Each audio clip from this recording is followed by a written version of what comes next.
Assalamualaikum warahmatullahi wabarakatuh. Salam dan bahagia Bapak Ibu Guru hebat. Saya Arif Wibowo, calon guru penggerak angkatan 9 dari SDN 22 Morapadang, Kabupaten Banyasin. Berikut ini adalah hasil aksi nyata saya pada modul 1.4 tentang budaya positif.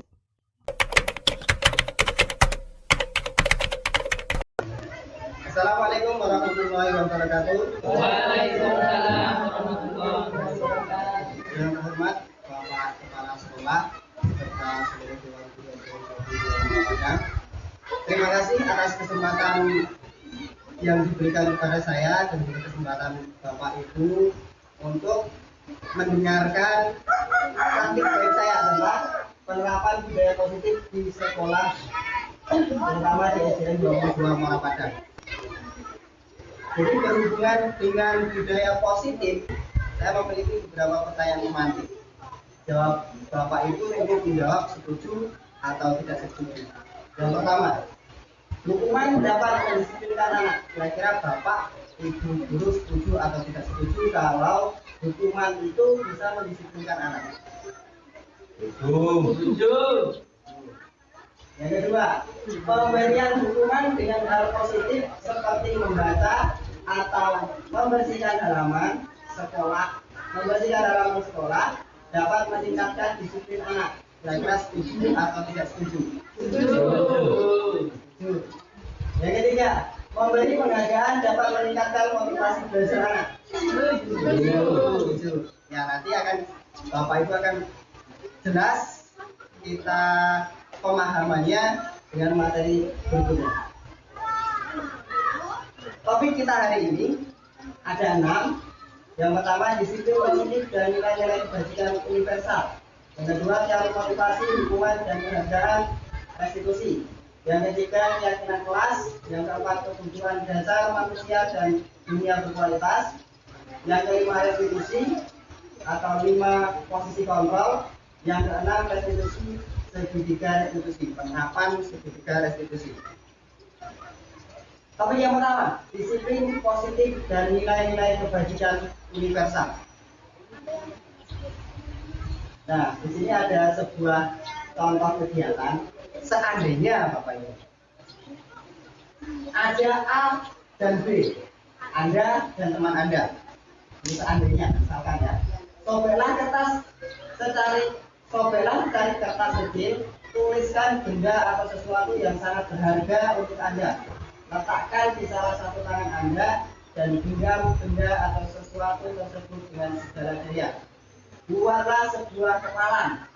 Kemudian teman Anda atau Anda akan mencoba dengan sekuat tenaga dengan berbagai cara untuk meminta Anda memberikan benda tersebut. B. Bisa membujuk, mengancam, menghadik, merayu, menyuap, apa saja yang dapat membuka kepalan tangan Anda. Jadi di sini, seandainya Bapak Ibu itu memiliki sesuatu di tangan, Bapak Ibu bersama dengan teman Bapak Ibu, bisa yang menjadi penggenggam, bisa juga yang merayu. Jadi dari 2 orang ini, satu sebagai perayu, satu sebagai penggenggam tangan. Yang si perayu itu boleh menggunakan segala cara agar genggaman dari Bapak Ibu tadi atau teman Bapak Ibu tadi terbuka. Nah, setelah ini, kira-kira menurut bayangan Bapak Ibu, mungkin tidak Bapak Ibu yang memiliki sesuatu yang sangat berharga di genggaman Bapak Ibu, itu Bapak Ibu buka dengan rayuan dari si teman tadi. Mungkin tidak kira-kira? Mungkin. Kalau misalkan mungkin yang memegang kontrol, sebenarnya yang memegang kontrol genggaman tangan itu siapa? Diri sendiri. Kalau diri sendiri itu sebenarnya posisi kontrol diri sendiri itu sebenarnya genggaman tangan ini terbuka dengan niat kita sendiri.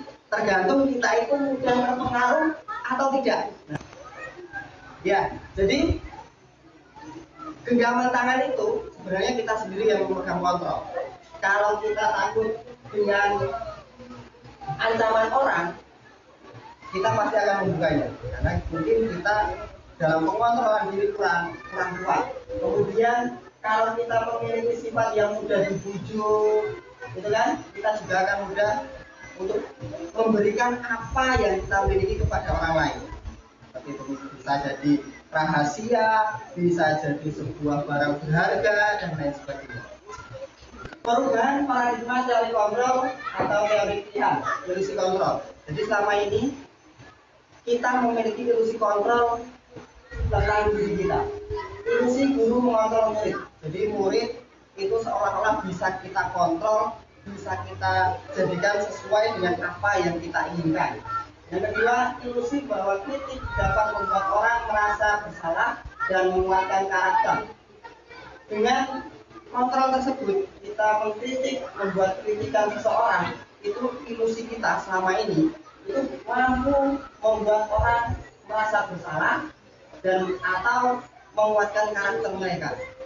Misalkan ada seseorang yang sering berangkat terlambat, kita kritik, kita memberikan kritikan yang cukup pedas, bisa jadi itu membuat yang kita kritik merasa bersalah, bisa jadi menguatkan merubah dirinya. Jadi yang selama ini terlambat bisa berangkat lebih pagi lagi. Ilusi bahwa semua penguatan positif, efektif, dan bermanfaat. Ilusi bahwa semua penguatan positif, efektif, dan bermanfaat.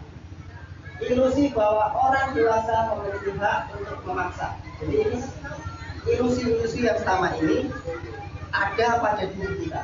Di sini harus kita ubah sedikit demi sedikit bagaimana kontrol itu yang baik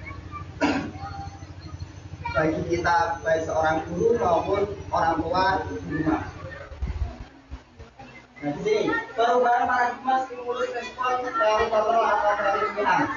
Siapa sesungguhnya yang memiliki kontrol? Seperti yang sudah kita sebutkan tadi, yang memiliki kontrol itu sebenarnya kan diri kita masing-masing. Stimulus respon, kita mencoba mengubah agar berpandangan sama dengan kita. Ini kalau stimulus respon. Sedangkan teori kontrolnya, kita berusaha memahami pandangan orang lain tentang dunia. Jadi teori kontrol ini menginginkan kita itu memiliki pandangan yang luas. Jadi orang lain itu tidak harus sama dengan kita. Itu kontrolnya, teori kontrolnya. Bukan yang selama ini kita lakukan, kita mencoba mengubah agar orang berpandangan sama dengan kita. Misalkan tadi, kok seorang murid tidak bisa masuk, apa sih pekerjaan dia, padahal hanya ini, itu. Nah, kita harus mengubah sedikit demi sedikit melalui ini. Kita harus memberikan pandangan yang berbeda dari diri kita. Kita kuasai karakter murid tersebut, apa alasan mereka, apa masalah mereka, sehingga bisa terlambat. Kemudian stimulus respon perilaku dulu dilihat sebagai suatu kesalahan. Selama ini kan kita melihat kalau murid kita tidak mengerjakan tugas, ya kan, atau berkelahi, itu kan menurut kita sebuah kesalahan yang besar. Sedangkan di teori kontrol itu semua perilaku memiliki tujuan. Jadi tujuan dari anak kita berkelahi itu apa? Kita harus memahami. Mungkin yang satu membela diri, mungkin yang satu ingin terlihat hebat. Kemudian orang lain bisa mengontrol saya. Ini stimulus responnya. Jadi seolah-olah orang lain itu bisa mengontrol kita. Oh, saya itu dikontrol oleh si A, si B, si C, si D. Jadi saya nggak bisa berbuat apa yang saya inginkan. Dengan teori kontrolnya itu hanya Anda yang bisa mengontrol diri Anda. Padahal sebenarnya meskipun Anda diminta orang lain ini itu, kalau kita itu bisa mengontrol diri kita masing-masing, ya biarlah orang berbicara apa yang penting saya berjalan sesuai dengan apa yang diinginkan. Kemudian saya bisa mengontrol orang lain. Nah, ini kebalikan dari yang pertama tadi. Pemaksaan Anda pada saat bujukan gagal. Ini stimulus respon. Jadi setelah kita membujuk seorang anak biar belajar lebih rajin atau biar mengerjakan tugas, itu kalau berdasarkan stimulus respon, bujukan kita yang gagal itu akan kita rubah menjadi sebuah paksaan. Di dalam stimulus respon ini menjadi sebuah paksaan, jadi dipaksa mengerjakan itu pun secara terpaksa. Sedangkan teori kontrol itu kolaborasi dan konsensus menciptakan pilihan-pilihan baru. Jadi kita melakukan kolaborasi dengan anak tersebut. Bagaimana caranya biar dia itu mau mengerjakan tugas dengan hati nurani dia. Kita berikan pilihan kepada anak itu. Misalkan kamu tidak mengerjakan tugas, kira-kira apa yang akan kamu dapatkan?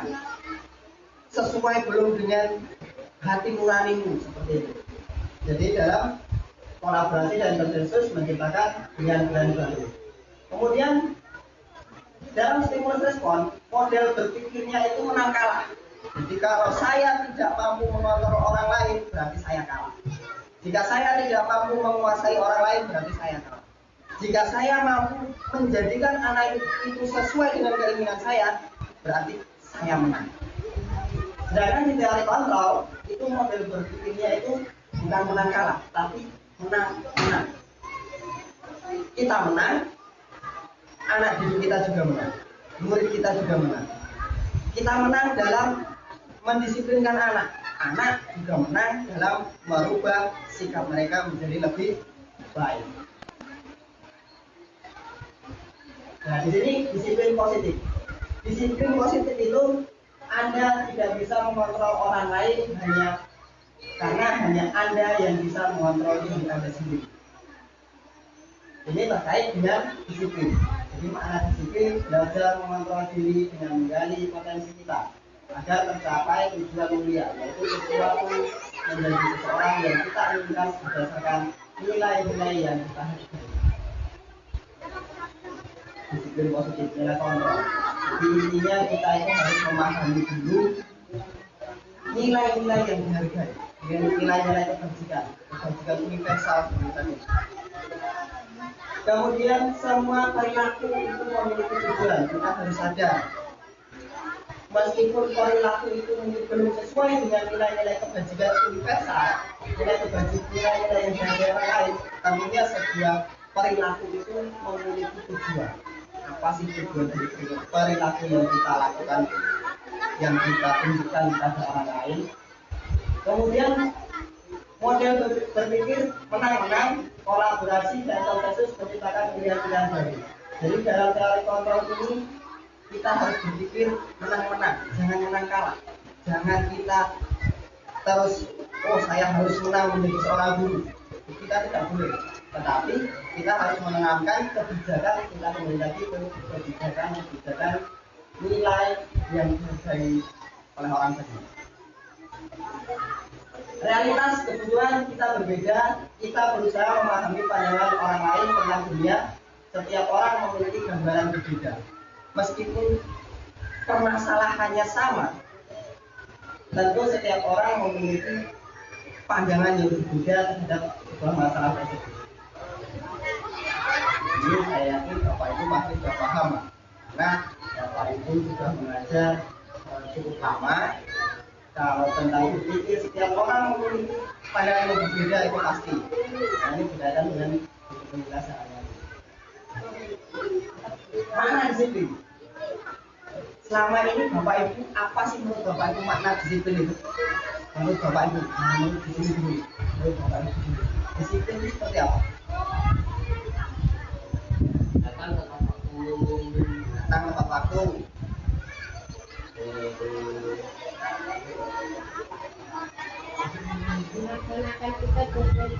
Melaksanakan kita sesuai jadwal. Jadi selama ini kita itu kan disiplin itu, mengartikan disiplin itu kita memahami peraturan, iya kan? Enaknya ngomong kita memahami peraturan. Akan tetapi disiplin itu sebenarnya harus dilakukan dengan kepatuhan, dengan kesadaran. Makna kata disiplin telah berubah menjadi sesuatu yang dilakukan seseorang pada orang lain untuk mendapatkan kepatuhan. Kecenderungan umum adalah menghubungkan kata disiplin dengan ketidaknyamanan, bukan dengan apa yang kita hargai atau pencapaian suatu tujuan mulia. Sama ini kita mengartikan disiplin itu kan sebuah kepatuhan, sehingga kita timbul rasa tidak nyaman. Iya tidak? Oh, di sekolah itu peraturannya harus datang tepat waktu, harus datang berangkat pagi. Makanya kita padahal di hati nurani kita malas untuk berangkat pagi. Makanya timbullah rasa ketidaknyamanan. Padahal sebenarnya disiplin itu harus ditanamkan pada diri kita terlebih dahulu, di dalam hati kita. Oh, kalau berangkat pagi itu berarti saya memang harus memberikan contoh atau memberikan tauladan yang baik kepada murid-murid saya. Selain itu saya juga harus menghargai waktu. Itu sebenarnya makna dari disiplin yang ini dikemukakan oleh Bapak Ibu. Nilai-nilai kebajikan universal adalah sifat positif manusia yang merupakan tujuan mulia yang ingin dicapai setiap individu. Nilai-nilai tersebut bersifat universal dan lintas bahasa, suku, bangsa, agama maupun latar belakang. Setiap perilaku atau perbuatan memiliki suatu tujuan. Ini menurut Dr. William Glasser pada teori kontrol tahun 1984. Dengan mengaitkan nilai-nilai kebajikan yang diyakini seseorang, maka motivasi intrinsik akan terbangun sehingga menggerakkan motivasi dari dalam untuk dapat mencapai tujuan mulia yang diinginkan. Motivasi intrinsik, nanti kita akan bahas apa itu yang termasuk motivasi intrinsik dari dalam diri maupun ekstrinsik atau eksternal dari luar diri kita. Nilai-nilai kebajikan yang ingin dicapai oleh setiap anak Indonesia kita kenal dengan profil pelajar Pancasila, yaitu beriman dan bertakwa kepada Tuhan Yang Maha Esa dan berakhlak mulia, mandiri, bernalar kritis, berkepentingan global, berkepentingan kreatif. Dalam kurikulum merdeka, sebenarnya ini kan yang pemerintah menekankan kepada kita dalam mendidik murid kita di sekolah menggunakan nilai-nilai kebajikan universal, bahasa Indonesia dirangkum dalam profil pelajar Pancasila. Teori topik selanjutnya, teori motivasi, dukungan, penghargaan, dan restitusi. Teori motivasi perilaku manusia itu sebenarnya ada 3. Yang pertama, untuk menghindari ketidaknyamanan atau hukuman. Apa yang akan terjadi apabila saya tidak melakukannya? Apa yang akan terjadi jika saya berangkat siang? Ini sebenarnya salah satu dari teori motivasi. Yang kedua, untuk mendapatkan imbalan dari orang lain atau institusi. Apa yang akan saya dapatkan apabila saya melakukannya? Apa yang akan saya dapatkan jika kelas saya itu bersih, kelas saya itu rapi? Jadi teori motivasi yang kedua itu kita mengharapkan imbalan dari orang lain. Kalau kita tidak mengharapkan imbalan dari orang lain, tentunya kita tidak akan melakukannya. Yang ketiga, untuk menghargai diri sendiri. Saya akan menjadi orang yang seperti apa bila saya melakukannya. Ini dari dalam diri sendiri. Dari ketiga teori motivasi ini, itu dikelompokkan menjadi 2, yaitu motivasi eksternal, ini dari luar tadi, hukuman yang biasa yang memberikan hukuman itu kan orang lain.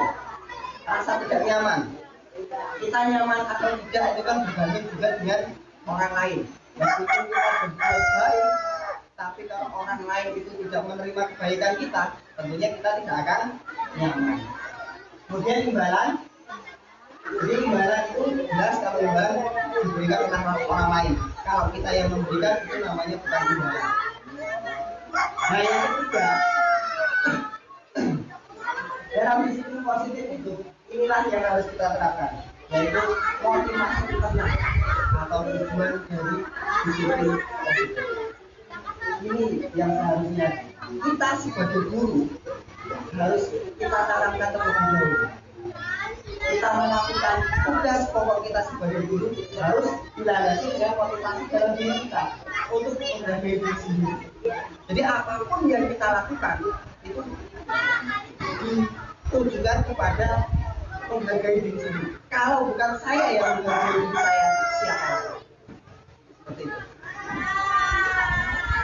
Merdeka menurut yang Dewantara, merdeka itu artinya tidak hanya terlepas dari perintah, akan tetapi juga cakap buat memerintah diri sendiri. Merdeka. Merdeka itu artinya tidak hanya terlepas dari perintah, akan tetapi juga cakap buat memerintah diri sendiri. Ini kita kembali lagi ke nilai kebajikan universal. Kalau kita mempunyai nilai-nilai kebajikan, nilai-nilai yang dihargai oleh orang lain, oleh orang banyak, tentunya kita memerdekakan diri kita akan diterima oleh orang lain. Dan tetapi kalau kita tidak memiliki, tidak memahami nilai-nilai yang dihargai oleh orang lain, merdeka kita seperti kita sesuka hati melakukan sesuatu. Selanjutnya dihukum oleh penghargaan. Jadi selama ini kita itu memberikan penghargaan kepada anak kita sebenarnya untuk meningkatkan motivasi, tapi sebenarnya itu kurang tepat. Karena apa? Penghargaan berlaku sama dengan hukuman. Penghargaan itu sebenarnya sama dengan hukuman. Dalam arti meminta atau membujuk seseorang melakukan sesuatu untuk memenuhi suatu tujuan tertentu dari orang yang meminta atau membujuk. Dorongan eksternal dan akan ada faktor ketergantungan. Beberapa dampak dari pemberian penghargaan. Misalkan kita membuat lomba kebersihan kelas. Di situ kita iming-imingi anak itu siapa yang satu minggu ini mendapatkan kelas terbersih akan mendapatkan piagam, akan mendapatkan sebuah hadiah. Nah, di sini motivasinya itu dari kita. Jadi kita yang membujuk anak-anak itu dengan membersihkan kelas itu adalah mengharapkan sesuatu. Jadi anak-anak itu melakukan kebersihan kelas, menjaga kebersihan kelas itu akan mengharapkan imbalan dari kita. Oh, kalau saya kelas kita bersih teman-teman, kita akan mendapatkan hadiah dari guru. Tapi kalau misalnya kita lupa satu kali saja tidak memberikan piagam atau hadiah kepada anak-anak, maka anak-anak juga akan kecewa. Minggu kemarin tidak diberi penghargaan, minggu kemarin tidak diberi piagam oleh bapak ibu guru, saya sekarang malas lah. Karena itu masih berupa motivasi eksternal lagi. Jadi pengaruh dari penghargaan itu, pengaruh jangka pendek dan jangka panjang. Jangka pendeknya ya tentu tadi kalau tidak dikasih penghargaan, tidak kita beri hadiah, anak-anak akan menjadi malas. Selanjutnya, jika dia besar, dia tidak akan lagi memiliki motivasi untuk dirinya sendiri. Penghargaan itu juga sifatnya menghukum. Kalau misalkan kita tidak tepat sasaran, saya aja lebih pandai dari dia, masa dia yang dapat piagam? Saya yang lebih rajin aja nggak dapat hadiah, kenapa dia yang di bawah saya bisa mendapat hadiah? Jadi penghargaan itu bisa menjadi sebuah hukuman. Penghargaan mengurangi ketepatan, seperti tadi. Ada kan kita yang namanya human error ini kan kadang berselisih, kadang tidak tepat. Penghargaan tidak efektif. Kembali lagi ke seperti penghargaan hukum tadi. Tidak tepat sasaran, tidak efektif, dan akan menimbulkan beberapa efek negatif. Penghargaan merusak hubungan. Karena kita memberikan penghargaan tidak tepat tadi dengan anak, maka anak akan menjadi lebih jauh dengan kita, atau bisa juga menjadi lebih dekat dengan kita. Akan tetapi dekatnya itu karena ingin mendapatkan sebuah penghargaan itu juga dapat menurunkan kualitas. Penghargaan pemakaian kreativitas. Saya yang sudah berusaha sebaik mungkin tidak mendapatkan apa-apa, itu kawan yang kontak dari internet bisa mendapatkan sebuah piagam, bisa mendapatkan sebuah hadiah dari Bapak Ibu guru. Jadi daripada saya susah-susah mikir, mending saya nyontek saja. Itu sama aja kita mematikan aktivitas diri seorang. Penghargaan mengurangi motivasi intrinsik. Seperti tadi, kalau kita tidak memberikan penghargaan, murid kita atau bahkan diri kita juga akan merasa malas untuk melakukan itu. Penghargaan bentuk program kebajikan apresiasi. Jadi penghargaan ini bisa kita ubah dengan memberikan apresiasi kepada orang lain. Beri pengakuan secara khusus, beri pengakuan secara pribadi, beri pengakuan kepada semua murid gantian. Jadi kita berikan semua pengakuan ini kepada murid kita merata, meskipun ada 1-2 orang murid yang bisa dibilang agak susah, tapi jangan kita lihat kesusahannya, tapi kita lihat potensi yang dia miliki.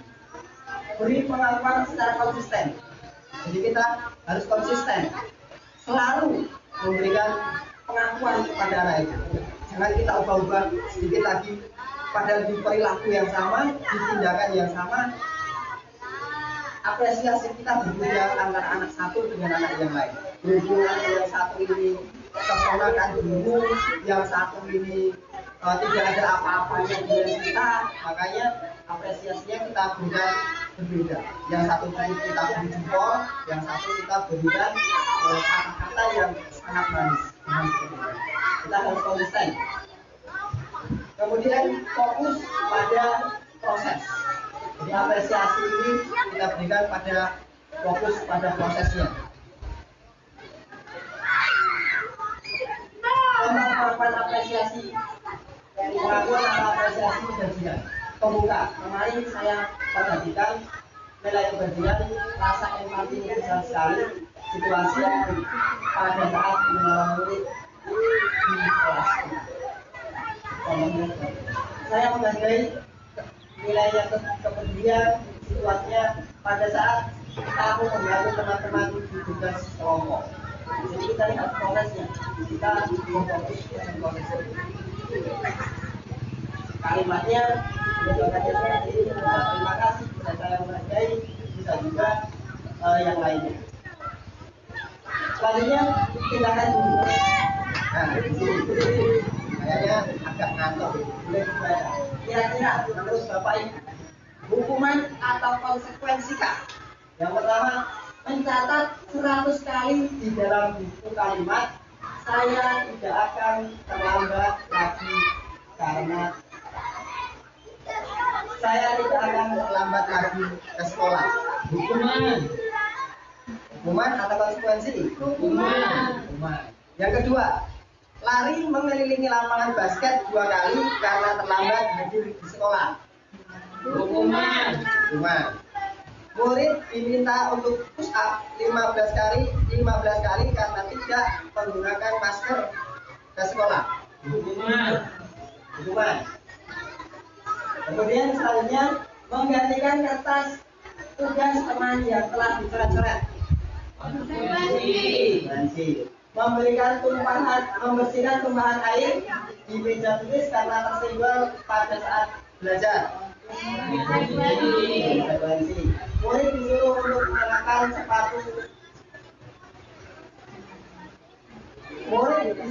mengenakan sepatu dalam sekolah karena tidak mengenakan sepatu. Murid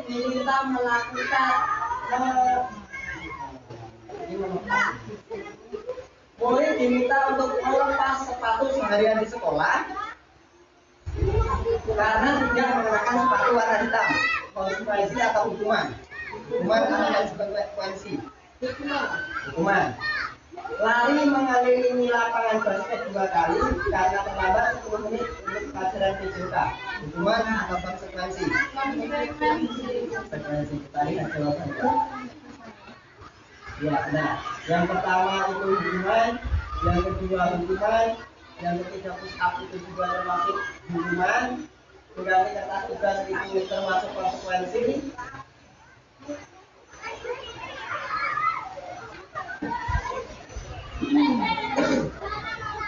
Membersihkan tumpahan air di meja itu konsekuensi.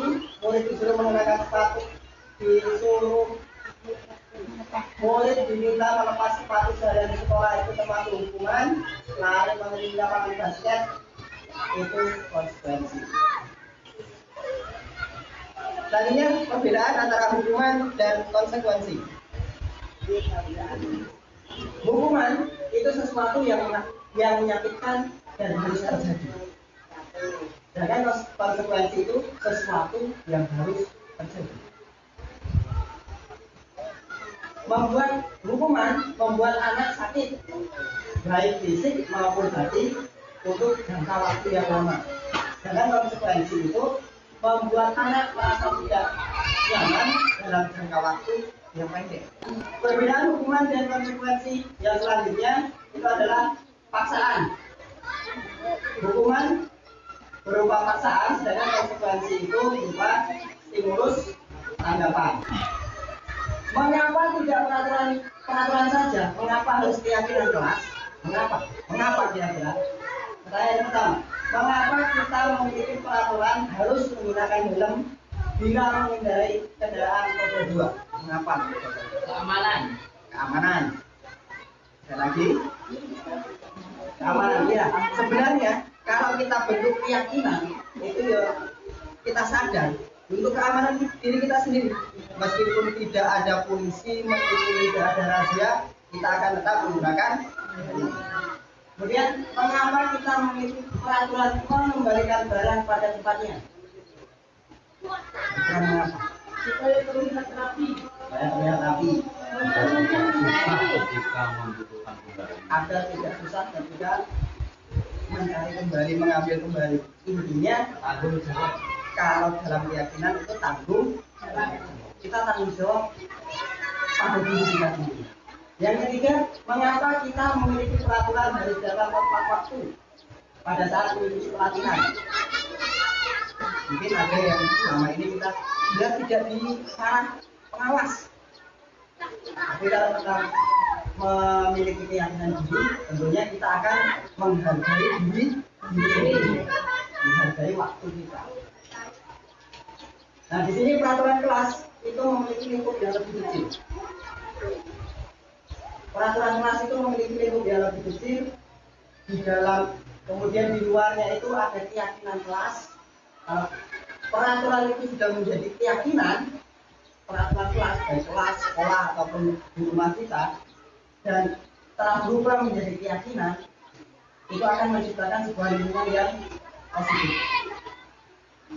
Lingkungan yang positif. Kalau lingkungan kita sudah positif dan kita semuanya sudah terbiasa melakukan hal-hal yang positif dari dalam diri kita, tentunya akan menciptakan sebuah budaya positif di lingkungan kita, baik di kelas, di sekolah, maupun di rumah kita. Selanjutnya, yang mana yang merupakan keyakinan kelas? Yang mana? Yang di kolom warna hijau atau yang di kolom warna putih? Kesepakatan yang pertama, datang tepat waktu, mengucapkan salam, menjaga kebersihan sekolah, berdoa sebelum dan sesudah kegiatan, aktif dalam pembelajaran, tertib. Kemudian kesepakatan yang kedua, kami guru dan murid yang saling menyayangi, kami murid yang semangat belajar, kami murid yang peduli dengan teman-teman. Kalau ini perintah, yang itu perintah. Yang hijau ini semuanya perintah, dan yang putih ini semuanya keyakinan. Ya, karena kami guru dan murid yang saling menyayangi, semangat, kemudian peduli. Dalam membuat keyakinan kelas, kita bisa menggunakan tabel T dan Y. Tabel Y itu ada terlihat, tersirat, berperilaku. Terlihat seperti apa perilaku kita itu, kemudian terdengar perkataan apa yang kita dengarkan, berperilaku, perilaku apa yang bisa ditunjukkan. Ini menggunakan format tabel D. Kalau format tabel T itu tampak seperti dan tidak tampak seperti. Tampak seperti orang baik, tampak seperti bukan orang baik. Di sini contohnya menggunakan tabel Y. Terdengar satu orang berbicara, yuk saya bantu. Contohnya, misalkan murid kita juga, kita bisa selesaikan ini bersama. Murid kita juga mengatakan terima kasih, permisi, dan lain sebagainya. Itu sesuatu yang kita dengar. Yang kita lihat itu berempati terhadap perasaan orang lain, memegang barang milik orang lain hanya dengan izinnya. Jadi setelah kita mendengarkan izin dari orang lain, barulah kita terlihat memegang. Berperilaku, tersenyum, memberikan salam, dan lain sebagainya. Dan di format T, di tabel T, tampak seperti tampak datang tepat waktu. Datang tepat waktu. Jadi terlihat, oh si A ini tidak pernah terlambat, datangnya tepat waktu terus. Tidak tampak seperti sering hadir terlambat. Jadi tampak seperti, tidak tampak seperti ini bisa dibilang kebalikan. Dan yang dari tabel sebelah kiri ini bentuk peraturan. Nah, peraturan kelasnya seperti apa? Yang pertama, selalu kembalikan buku ke tempatnya. Keyakinan kelasnya tanggung jawab. Dilarang mengganggu orang lain. Untuk keyakinan kelasnya menghormati sama teman.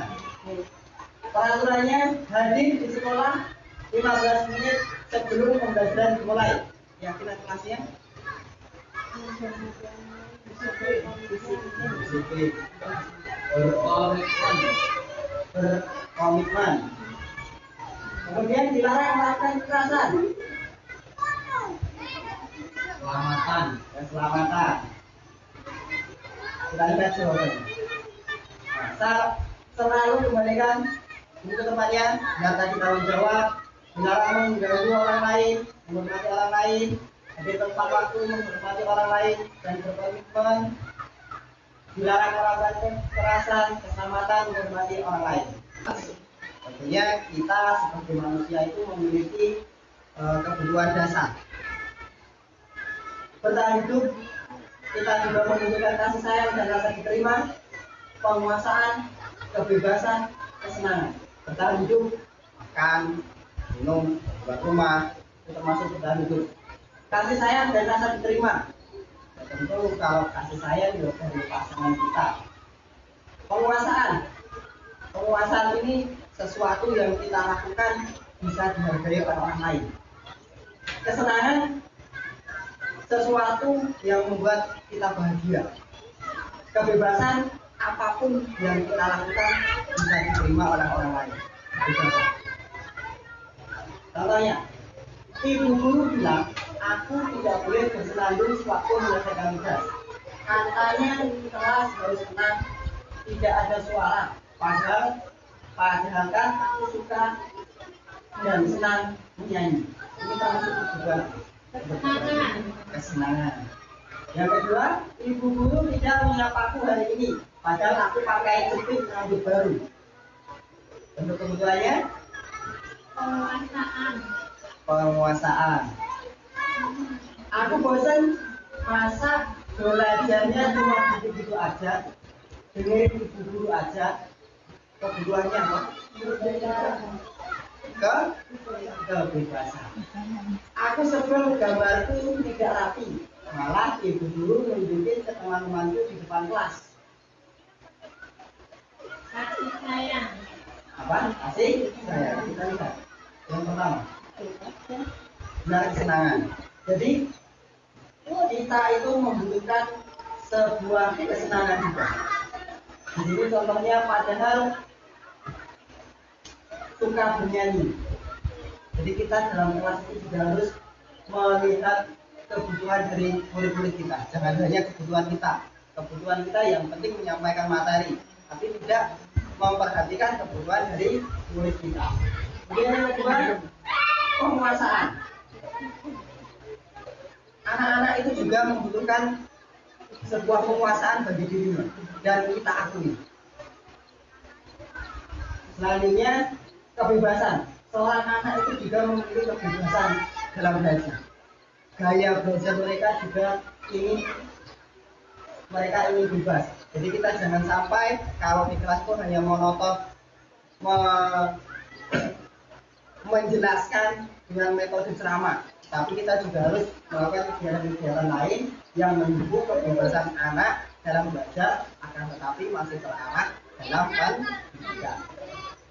Selanjutnya, kasih sayang. Kalau kasih sayang ini saya yakin Bapak Ibu guru telah memberikan kasih sayang yang merata terhadap murid-murid di kelas. 5. Posisi kontrol. Topik selanjutnya adalah 5 posisi kontrol. 5 dari posisi kontrol ini, yang pertama pembuku, pembuat orang merasa bersalah, posisi teman, pemantau, manajer. Selama ini Bapak Ibu, kita melakukan kontrol terhadap murid kita itu menggunakan posisi yang mana? Pembuku. Benar. Karena saya sendiri selama ini sebelum mempelajari materi ini, saya juga sebagai pembuku dan juga membuat merasa bersalah. Ternyata di sini menurut teori kontrol ini, posisi dari pembuku dan pembuat merasa bersalah itu masih termasuk kontrol dari luar. Jadi kurang tepat jika kita terapkan kepada anak-anak. Sebenarnya karena nanti hasilnya pemberontak menyalahkan orang lain berbohong. Kalau pembuat merasa bersalah menyembunyikan, menyangkal, berbohong. Ini hasilnya. Hasil yang selama ini kita terapkan. Sedikit harus kita rubah pelan-pelan. Kita mulai beranjak ke posisi pemantau dan posisi manajer. Apa itu posisi pemantau dan manajer? Kalau pemantau itu akan menghasilkan menyesuaikan diri bila diawasi minimal kalau kita melakukan posisi kontrol pemantau ini, kita memberikan pengawasan kepada murid akan menjalankan peraturan-peraturan minimal kalau kita awasi. Jadi yang pertama, kita bergerak pelan-pelan dari pemantau ini ke manajer. Apa itu manajer? Kalau manajer ini sebenarnya adalah proses menuntun dan merefleksikan murid kita dalam permasalahan ini. Jadi menguatkan pribadi. Murid meletakkan dirinya sebagai individu yang positif dalam dunia berkualitas. Bagaimana caranya saya bisa memperbaiki keadaan? Nah, ini berkata. Jadi dalam posisi manajer ini, posisi kontrol manajer ini, kita menuntun murid untuk merefleksikan semua kesalahan-kesalahannya agar memiliki disiplin positif. Contohnya, saya kecewa sekali dengan kamu. Siapa yang mengatakan? Kalau berdasarkan 5 posisi kontrol tadi, membuat orang merasa bersalah. Posisi kontrol yang kedua, kamu tidak pernah benar melakukannya. Siapa yang mengatakannya? Teman. Ayolah, lakukan demi bapak ibu, demi ibu bapak. Siapa yang mengatakan? Teman. Apakah kamu mau mendapatkan stiker bintang hari ini? Pemantau. Bagaimana kamu bisa menyelesaikan masalah ini? Siapa yang mengatakan? Manajer. Kamu selalu yang paling terakhir. Siapa yang mengatakan? Pembuku. Kita lihat. Ya benar. Kecewa, membuat orang merasa bersalah. Selama ini kita kan mendekati murid dan meminta murid menekan murid untuk membuat merasa bersalah. Jika tidak mengerjakan tugas, tidak mendapat tidak melakukan sesuatu yang apa yang kita inginkan, dan kita selalu meminta anak untuk merasa bersalah, seolah-olah dia penuh dengan perasaan bersalah. Penghukum jelas kita memberikan hukuman baik berupa fisik maupun berupa omongan. Teman, kita bertugas sebagai teman, ayolah lakukan ibu atau bapak. Saat ini, mari kita bersama-sama bergerak dari yang selama ini kita sebagai posisi sebagai penghukum atau pembuat merasa bersalah, kita bersama-sama bergerak dengan menempatkan diri dari pemantau bisa menggunakan konsekuensi atau hadiah atau penghargaan tadi agar kita bisa lama-kelamaan menuju ke posisi kontrol manajer memperbaikinya. Kita sama-sama belajar karena di posisi kontrol manajer ini dibutuhkan sebuah kesabaran yang sangat luar biasa. Dalam menerapkan posisi kontrol manajer ini kita tidak bisa hanya melakukan 1 atau 2 kali, tetapi kita harus konsisten dan berkelanjutan. Dalam melakukan posisi kontrol kita bisa menerapkan yang namanya segitiga restitusi. Apa itu restitusi? Restitusi adalah proses menciptakan kondisi bagi murid untuk memperbaiki kesalahan mereka, sehingga mereka bisa kembali pada kelompok mereka dengan karakter yang lebih kuat. Restitusi juga merupakan proses kolaborasi yang mengajarkan murid untuk mencari solusi untuk masalah mereka dan membantu murid berpikir tentang orang seperti apa yang mereka inginkan atau tujuan kuliah dan bagaimana mereka harus melakukan orang lain. Ini menurut dosen. Jadi dalam studi restitusi ini kita itu menginginkan seorang murid yang berpikir positif mencari solusi permasalahannya sendiri.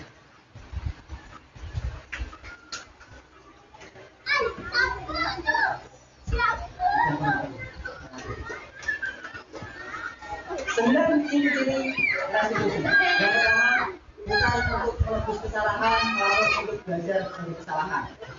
Jadi, jika murid kita itu melakukan kesalahan, kalau kita menerapkan segitiga restitusi itu, kita akan meminta anak belajar dari kesalahan agar tidak berbuat kesalahan itu lagi. Yang kedua, memperbaiki hubungan. Yang ketiga, tawaran bukan paksaan. Yang keempat, menuntut untuk melihat ke dalam diri. Yang kelima, mencari kebutuhan dasar yang mendasari tindakan. Yang keenam, cara yang paling baik. Restitusi diri adalah cara yang paling baik. Mencari, menentukan masalahnya sendiri, solusi dari masalah itu adalah cara yang paling baik. Yang ketujuh, restitusi fokus pada karakter bukan tindakan. Restitusi fokus pada solusi. Restitusi mengembalikan murid yang berbuat salah pada kelompoknya. Segitiga restitusi. Di dalam sebuah restitusi itu ada yang namanya segitiga restitusi. Di sini yang pertama adalah menstabilkan identitas. Contohnya, setiap orang pasti pernah melakukan kesalahan. Kamu bukan satu-satunya yang pernah melakukan ini. Ini adalah contoh kalimat yang bisa kita sampaikan kepada seorang murid, ke seorang anak yang melakukan kesalahan. Dan kita akan melakukan proses segitiga restitusi untuk menyelesaikan masalah kita. Yang pertama, menstabilkan identitas ini tadi. Yang kedua, validasi tindakan, validasi kebutuhan. Kalimatnya yang bisa kita berikan kepada anak, kamu tentu punya alasan mengapa melakukan itu. Adakah cara yang lebih efektif untuk mendapatkan apa yang kamu butuhkan? Contoh kalimatnya yang bisa kita sampaikan kepada murid kita. Yang ketiga, menyatakan keyakinan. Nilai apa yang telah kita sepakati. Jadi, kalau kita sedang menghadapi murid, kalau kita menghadapi murid yang sedang mengalami permasalahan dalam tahapan menanyakan keyakinan, kita itu bisa bertanya kepada diri kita, nilai-nilai apa yang telah kita sepakati. Ini berkaitan dengan keyakinan kelas kita tadi. Kamu ingin menjadi orang seperti apa? Kalau misalkan kita memilih murid yang sudah tertanam nilai-nilai kebajikannya, tentu ini kita akan mendapatkan nilai-nilai kebajikan yang universal yang sesuai dengan profil pelajar Pancasila. Mungkin ini yang bisa saya sampaikan. Untuk selanjutnya mohon nanti dituliskan Bapak Ibu hal baru apa yang mengubah paradigma saya Bapak Ibu guru, apa yang Bapak Ibu guru dapatkan, nanti tolong dituliskan di lembar kertas yang sudah disediakan, dan setelah selesai nanti bisa kita kumpulkan. Perasaan apa yang muncul selama mengikuti kegiatan ini? Perasaan bosan atau bersemangat telah mendapatkan materi ini? Perasaan saya sebagai guru sebelum mengikuti kegiatan ini, peran saya, jadi sebelum mengikuti kegiatan ini, peran Bapak Ibu itu apa? Terutama di sini fokus pada 5 posisi kontrol tadi. Setelah itu, setelah mengikuti kegiatan ini, Bapak Ibu guru ingin menjadi guru yang seperti apa? Baik, terima kasih atas perhatian dari Bapak Ibu guru semuanya. Mohon maaf bila dalam penyampaian pemaparan saya materi ini kurang tepat, kurang berkenan bagi Bapak Ibu. Marilah kita tutup acara kegiatan kita hari ini dengan mengucapkan alhamdulillah. Alhamdulillah. Saya akhiri. Wassalamualaikum warahmatullahi wabarakatuh.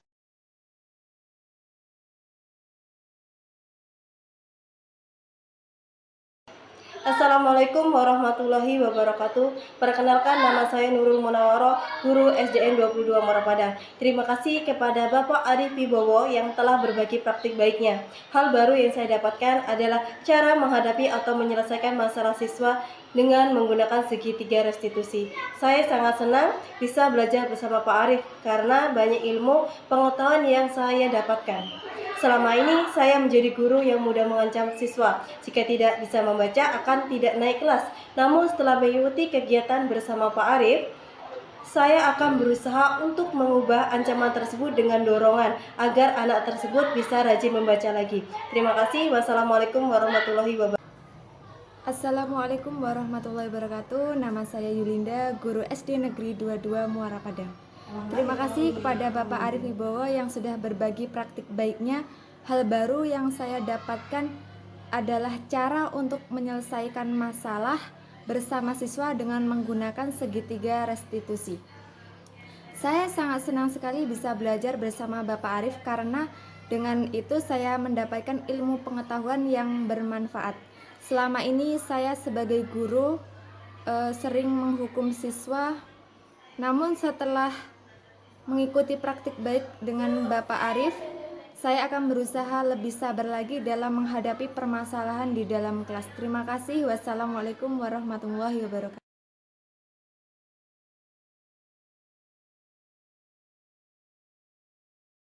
Jadi kita pagi hari ini akan memperbarui kesepakatan kelas kita, kemudian kita tambahkan lagi yang namanya keyakinan kelas. Jadi kesepakatan kelas itu kemarinnya sudah kita buat bersama-sama. Kesepakatan kelas itu adalah sebuah perjanjian atau peraturan yang dibuat bersama-sama. Jadi kita semuanya itu membuat sebuah peraturan yang disepakati.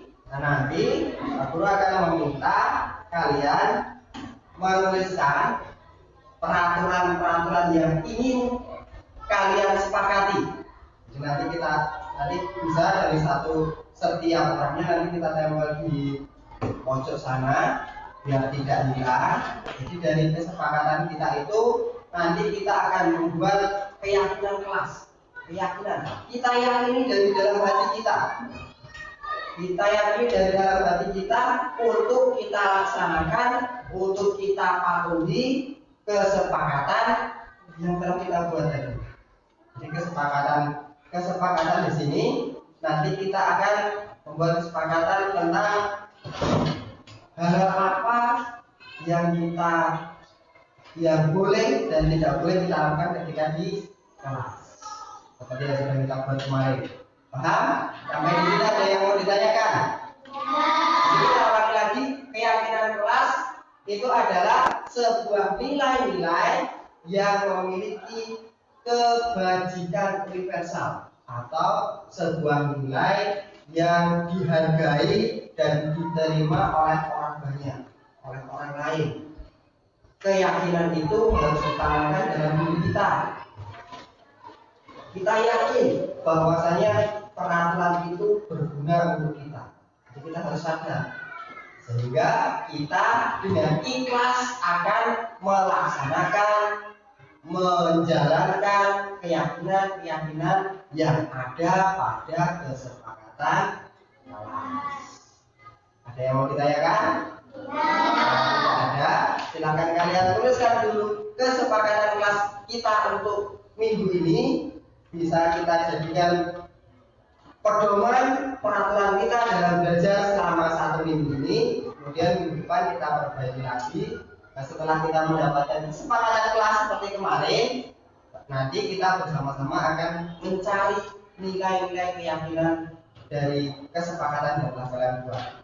Oke, silahkan dituliskan di sini.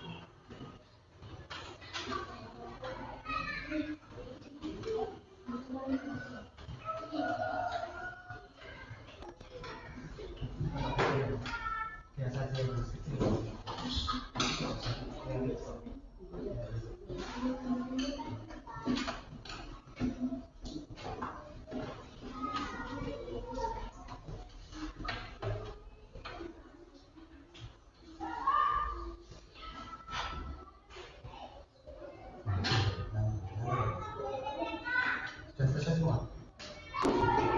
Oke, sudah selesai semua membuat kesepakatan kelasnya? Nah, kalau sudah, coba Pak Guru ingin mendengarkan kesepakatan yang ingin disampaikan satu persatu dari kalian. Baca dulu ya. Kalian baca dulu mungkin dari Andini. Nah, biar tidak lupa Pak Guru tulis.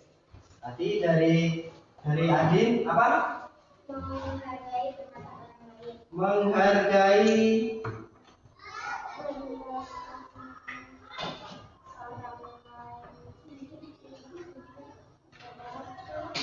kemudian yang kedua tadi bilang apa tadi kan? Tidak boleh terlambat. Tidak boleh terlambat.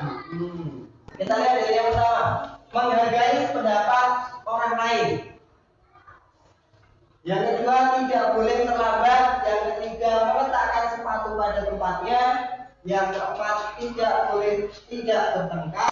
Kemudian kita sekarang mencari nilai keyakinan dari kesepakatan yang kita. Nilai keyakinan apa yang muncul dari setiap kesepakatan kita tadi? Kesepakatan tadi apa?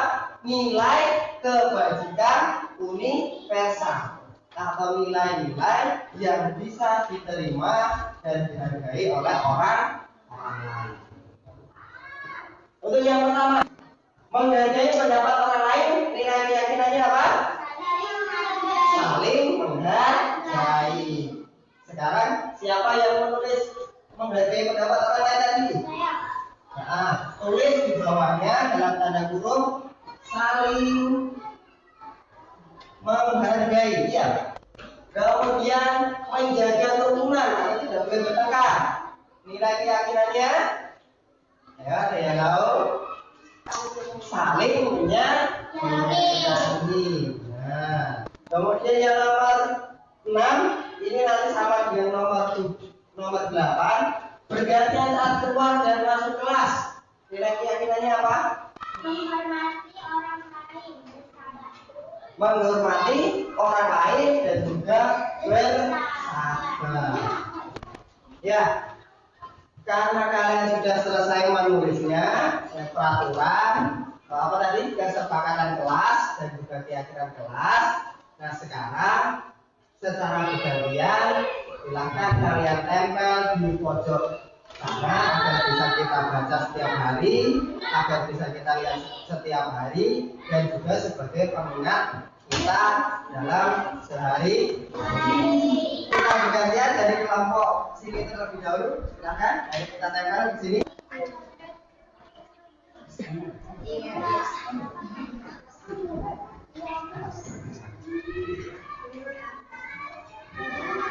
Sudah. Lanjutnya. Oke, gantian lagi. Iya.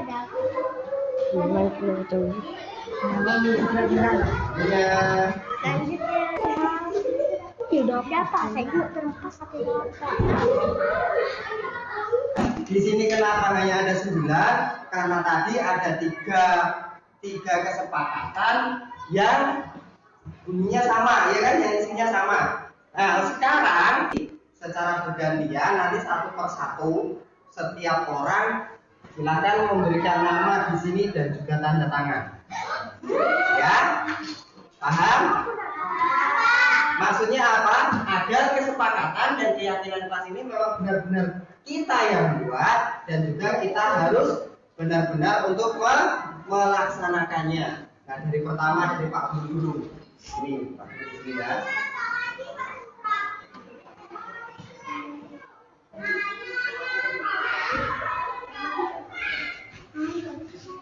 Nah, selanjutnya nanti boleh di bawahnya sini terus sampai 12 orang. Silakan dari Pebi dulu. Ya, Pebi dulu.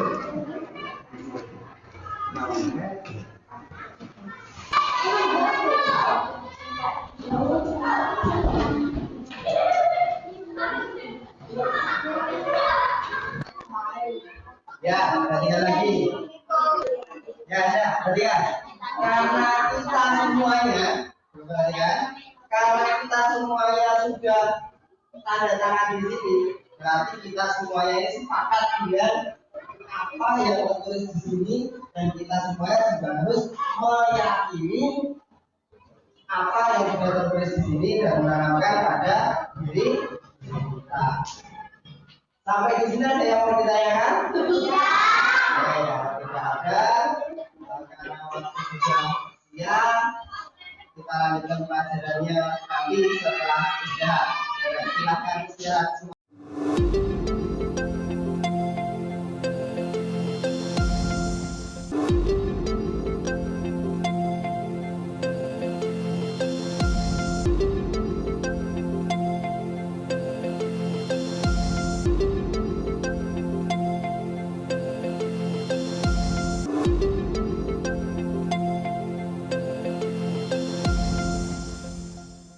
Salam dan bahagia Bapak Ibu Guru hebat.